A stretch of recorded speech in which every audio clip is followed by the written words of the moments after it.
Face के fat को कैसे कम कर सकते हैं और कैसे आपकी जॉ लाइन शार्प हो सकती है। एक बुरी बात है दोस्तों, एक अच्छी बात है। बुरी बात यह है कि कोई भी आप स्पॉट एक्सरसाइजेज, मतलब कोई फेस की एक्सरसाइजेज या बहुत सारे वीडियोज है जिसमें बता रखा है ये करो फेस का, वो करो, उससे आपका फैट कम नहीं हुआ, क्योंकि बॉडी के अंदर स्पॉट रिडक्शन नहीं होता। स्पॉट रिडक्शन का मतलब कि अगर आप चाहते हो कि आपके पेट का फैट कम हो तो एब्स मारने से पेट का फैट कम नहीं होगा। अगर आप चाहते हो फेस का फैट कम हो तो फेस की एक्सरसाइज करने से उसका फैट कम नहीं होगा। फैट बॉडी ओवरऑल कम करती है। तो अगर आप चाहते हैं कि आपके जॉ लाइन शार्प रहे और फेस का फैट नहीं रखे तो कई सारी चीजों का ध्यान रखना है। First, exercises. सो एक्सरसाइजेस आपको वो करनी है जिसमें सबसे ज्यादा एनर्जी कंज्यूम होती है। सबसे ज्यादा एनर्जी कंज्यूम होती है आपको लेग के वर्कआउट में, क्योंकि सबसे बड़ी मसल्स है। तो जितना ज्यादा आप लेग का वर्कआउट करोगे उतनी ज्यादा आपकी एनर्जी कंज्यूम होगी, उतना ज्यादा फेस का फैट कम होगा, पेट का भी फैट साथ में कम होगा। इसके अलावा जब आप एक्सरसाइजेस चालू करते हो पहले 40 मिनट्स तक आपका ग्लाइकोजन बर्न होता है और उसके बाद ही फैट बर्निंग चालू होती है। सो व्हाट आई रिकमेंड इज के फर्स्ट आप कभी भी कार्डियो मत कीजिए, पहले आप स्ट्रेंथ ट्रेनिंग कीजिए। पहले वार्म अप करेंगे, वार्म अप के अंदर स्ट्रेचिंग आती है, कोर आती है, अच्छा पंप होता है। उसके बाद आप स्ट्रेंथ ट्रेनिंग करते हैं। स्ट्रेंथ ट्रेनिंग में आपको ग्लाइकोजन चाहिए जो आपको बर्स्ट ऑफ एनर्जी देगा। जब एक बार 40 मिनट्स में ग्लाइकोजन डिप्लीट हो जाएगा then you can start cardio after the strength training. Cardio हमेशा स्ट्रेंथ ट्रेनिंग के बाद में करना है। आपका फैट बर्निंग बहुत फास्ट रेट से होगा। कार्डियो में आप HIIT मोड में यूज कर सकते हैं, हाई इंटरवल इंटेंसिटी ट्रेनिंग। इसका मतलब ये कि आप अगर ट्रेडमिल पे हैं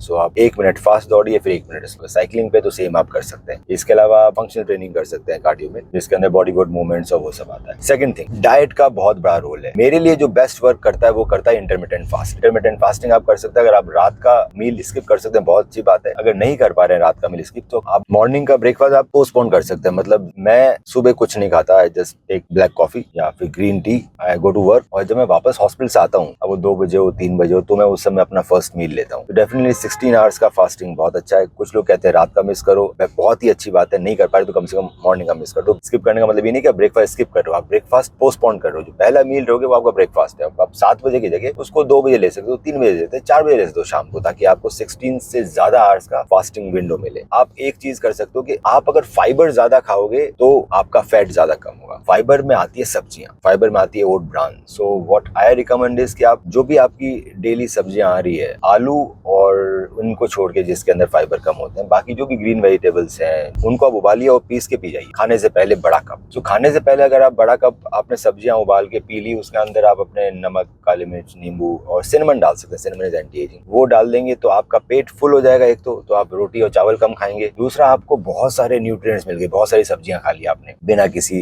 गंदे तेल के, बिना किसी बहुत सारे मसालों के, बिल्कुल प्योर सब्जियां। ट्राई कीजिए। अब ऑर्गेनिक अगर आप मंगा सकते हैं तो ऑर्गेनिक मंगाइए। ये आपके बॉडी में बहुत सारा फाइबर देगी जो आपके गट के बैक्टीरिया को इंप्रूव करेगा। साथ में फाइबर जो भी आप शुगर खाएंगे उसको होल्ड करके रखेगा और बॉडी में एब्जॉर्ब नहीं होगा। शुगर इस बहुत तेजी से स्पाइक नहीं होगा, वो फैट में कन्वर्ट नहीं होगा। इसके अलावा ट्राई करेंगे जितना भी पैकेट वाला फूड है, बिस्किट्स, केक, जो भी पैकेट में आ रहे हैं उन सबको मत खाइए। प्रिजर्वेटिव होते हैं और रिफाइंड कार्बोहाइड्रेट्स होते हैं। तो रिफाइंड कार्बोहाइड्रेट, चीनी, शुगर, इन सबसे दूर रहिए। चावल रोटी भी कम खाइए। कम नहीं खाया जाता तो आप खाने से पहले ब्रान आता है, wheat bran and oat bran, उसको भी घोल के पी सकते हैं। तो वो भी आपके बहुत सारा फाइबर कंटेंट देता है और आपके खाने की मात्रा को कम कर देता है। सप्लीमेंटेशन इंपॉर्टेंट है। सो सप्लीमेंट के अंदर अगर आप सिर्फ सप्लीमेंट बोले आपकी चीक को फैट बर्न करने के लिए तो ग्रीन टी एक्सट्रैक्ट आप ले सकते हैं। ग्रीन टी एक्सट्रैक्ट आपको अमेजोन पे रिवर्स ब्रांड का भी मिल जाएगा। ग्रीन टी एक्सट्रैक्ट से आप मेटाबॉलिज्म फास्ट होगा, एंटी एजिंग भी काम करता है और फैट बर्निंग में बहुत ही मदद करता है। ये चीजें अगर आप 2 महीने भी कर ली, 2 से 3 महीने, तो आपका चीक का फैट फटाफट गायब हो जाएगा। कोई शॉर्टकट नहीं है दोस्तों। इंपॉर्टेंट बात, कोई भी ऐसी ड्रग्स जो आपका फैट बर्निंग बहुत जल्दी करेगी, कोई भी ड्रग, वो आपकी रिंकलिंग को इंक्रीज कर देगी। क्योंकि आपकी स्किन जब मोटे होते तो स्किन स्ट्रेच हो जाती है और एकदम से कोई वेट रिडक्शन आ गया तो आपके चेहरों पे रिंकल आने लग जाते हैं, पेट पे रिंकल आने लग जाते हैं। तो ट्राई कीजिए, बहुत जल्दी फैट बर्निंग का ट्राई मत कीजिए। Be natural, be consistent. Best of luck.